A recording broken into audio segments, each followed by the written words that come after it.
मित्रांनो आता एक विषय नमस्कार मित्रांनो, आपली सवा व्लॉग्समध्ये. तर सकाळी सकाळी कॉलेजला गेलो होतो मित्रांसोबत आणि मग काय आज टीचर्स डे होता. तर थर्ड इयरची मुलं आम्हाला शिकवायला आले होते. एवढी मजा केली आम्ही सगळे मिळून.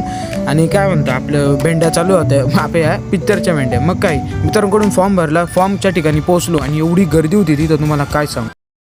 तर मित्रांनो आता एक विषय झाला नेमका. आपण कॉलेजवरून आलो आणि एकाचा फोन आला की तुझं ID कार्ड ना इथंच पडले, काय म्हणतात बास्केटबॉल ग्राउंडच्या क्या बात कर रहे तिथं पडले. आता तेच घ्यायला आपण चाललोय. काल कसं काय पडलं मला काही कळलं नाही. काहून आता इथून पुढे ना थोडं ते लक्ष देत जाईल भाऊ ID कार्डच्या बद्दल. ये बड़ी अच्छी बात कही आप. मित्रांनो आता आहे ना ID कार्ड भेटले आपलं. अरे बाप, मी इथं आहे ना म्हणजे तो मुलगा म्हणत होता की सोमवारी देतो का म्हटलं. आता ते पहिल्यांदा हरवलं होतं ना तेव्हा कॉलेजवाल्यांनी एवढी साईन, याची साईन घ्या त्याची साईन घ्या, 10-15 साईन.